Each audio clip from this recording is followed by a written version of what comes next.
കഴിഞ്ഞ ദിവസം വൈദികൻ ആക്രമിക്കപ്പെട്ട പൂഞ്ഞാർ സെന്റ് മേരീസ് ഫെറാന ദേവാലയത്തിൽ ഇന്ന് ഞായറാഴ്ച കുർബാനയ്ക്ക് ശേഷം ഇപ്പോൾ ഇടവക ജനങ്ങളുടെ പൊതുയോഗം കൂടുകയാണ്.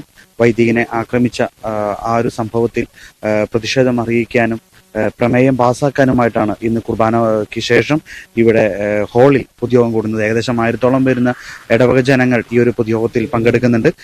ഇടവക വികാരിയും അതോടൊപ്പം തന്നെ രൂപത വികാരി ജനറാളുമായ ഫാദർ ജോസഫ് കടത്തിലച്ചനും ഈ ഒരു പൊതുയോഗത്തിൽ കൂടുന്നുണ്ട്.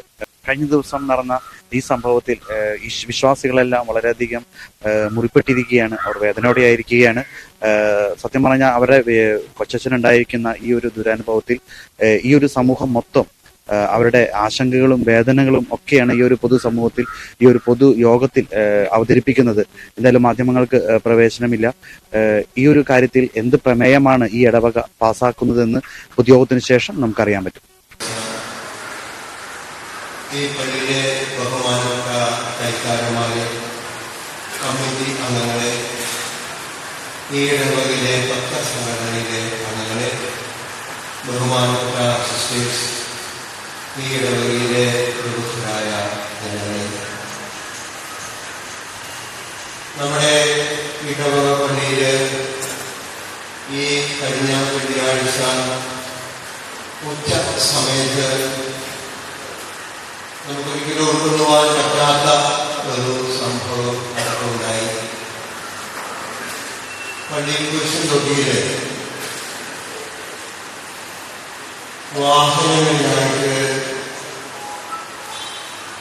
8 വാഹനങ്ങളിലായിട്ട് അവിടെ എത്തുകയും അവര് കല്യാണത്തിന് യോജിക്കാത്ത ശബ്ദകോലാഹലങ്ങൾ ഉണ്ടാകുകയും വാഹനങ്ങൾ പ്രൈസ് ചെയ്ത് ശബ്ദമുഖരമാക്കുകയും കല്യാണത്തിന് യോജിക്കാത്ത വിധത്തിൽ പെരുമാറുകയും ചെയ്തു. ദേവാലയത്തിന് നേരം പരിശുദ്ധ കുർബാനയുടെ ആരാധന നടത്തുകയായിരുന്നു. വെള്ളിയാഴ്ച എന്ന നിലയിലും ആദ്യ നോയമ്പുകാലത്തിലെ ആദ്യത്തെ ഒരു എന്ന നിലയിലൊക്കെ ആയിട്ട് നമ്മൾ നടത്തുന്ന പ്രാർത്ഥനയായിരുന്നു. ഈ ശബ്ദകോലാഹലം കേട്ട് അന്നേരം ഇവിടെ പള്ളി ഉണ്ടായിരുന്നത് ബഹുമാനപ്പെട്ട ഫാദർ ജോസഫ് ആയിരുന്നു. അദ്ദേഹം മൊഴിയിലായിരിക്കുന്നതിന്റെ താഴെയുള്ള ബഹളം നിൽക്കുകയും എന്തെന്ന് അന്വേഷിക്കുവാനായിട്ട് മറ്റം ഭാഗത്തേക്ക് പോവുകയും ചെയ്തു. അവിടെ ചെന്നപ്പോൾ ഉചിതമല്ലാത്ത പെരുമാറ്റങ്ങൾ, പള്ളിക്ക് വരുന്ന കാലങ്ങളിൽ വണ്ടി വാഹനങ്ങളെ പാർക്ക് ചെയ്ത് അവർ പള്ളിയിൽ വന്ന് കയറി പ്രാർത്ഥിക്കുകയോ അച്ഛന്മാരെ കാണുന്നവരാണെങ്കിൽ അച്ഛന്മാരെ കാണുകയോ കല്യാണം തുടങ്ങിയ പെരുമാറ്റങ്ങൾ വരുന്നവരാണെങ്കിൽ അവർ അതിൻ്റെ കണ്ണൂരിലേക്ക് പോകുന്നു. ഇവിടെ അക്ഷരമായിട്ട് പെരുമാറുന്ന കാര്യങ്ങൾ കണ്ട് അച്ഛനവരോട് മടങ്ങി പോകുവാൻ പള്ളിയിൽ പ്രാർത്ഥന നടത്തുന്ന സമയം കൂടിയാണ് എന്ന് വളരെ വിനയമായ ഭാഷയിൽ അവരോട് ആവശ്യപ്പെട്ടു. എന്നാൽ അവര് അത് ശ്രമിച്ചില്ല. രണ്ടാമതും ആവശ്യപ്പെടുകയും അതും ശ്രമിക്കാതെ വരികയും ചെയ്തപ്പോൾ അച്ഛന് കടയിൽ നിന്ന് താഴെ കുരിശിന്റെ ഭാഗത്തേക്ക് നടന്നു നീങ്ങി. അങ്ങനെ നടന്നു നീങ്ങി മുന്നോട്ട് പോകവേ ഈ വാഹനങ്ങൾ ഓരോന്നായിട്ട് പുറത്തേക്ക് പോകുവാൻ തുടങ്ങുകയും അക്കൂട്ടത്തിൽ തന്നെ പുറത്തേക്ക് പോയ വാഹനം അച്ഛനെ ഇടിക്കുകയും അച്ഛൻ ആ ഇടിയുടെ ആഘാതത്തിൽ തെളിച്ച് വീഴുകയും ചെയ്ത സംഭവം ഔദ്യോഗികമായിട്ട് പള്ളിയിലുള്ള നാടുകളാണ് ഇവിടെ പ്രകാരം പ്രവർത്തിക്കരുതെന്ന് ആവശ്യപ്പെട്ട് അങ്ങനെ വന്നപ്പോൾ അവര് ഔദ്യോഗികമായ അവർ പറഞ്ഞ കാര്യമെന്ന നിലയിൽ അതിനെ ഉൾക്കൊള്ളേണ്ടതാണ്. എന്നാൽ അത് ശ്രമിച്ചു. നമ്മുടെ പള്ളി അങ്ങോട്ട് മാടും ഗേറ്റും എല്ലാം ഉണ്ട്. നടക്കുന്ന സ്ഥലം പള്ളിയും പള്ളിപത്രവും മൈതാനവും ഒരുമിച്ച് കിടക്കുക. അപ്പോൾ ഇവിടേക്ക് വരുവാൻ അവർക്ക് തീർച്ചയായിട്ടും അവകാശമുള്ളതല്ല. എങ്കിലും അവർ എങ്ങനെയോ അവരുടെ ലക്ഷ്യം കൊണ്ട് അവിടെ വലിയ മുഷ്ടി കാണിക്കുവാനോ അവരകത്ത് കടന്നതാണ്.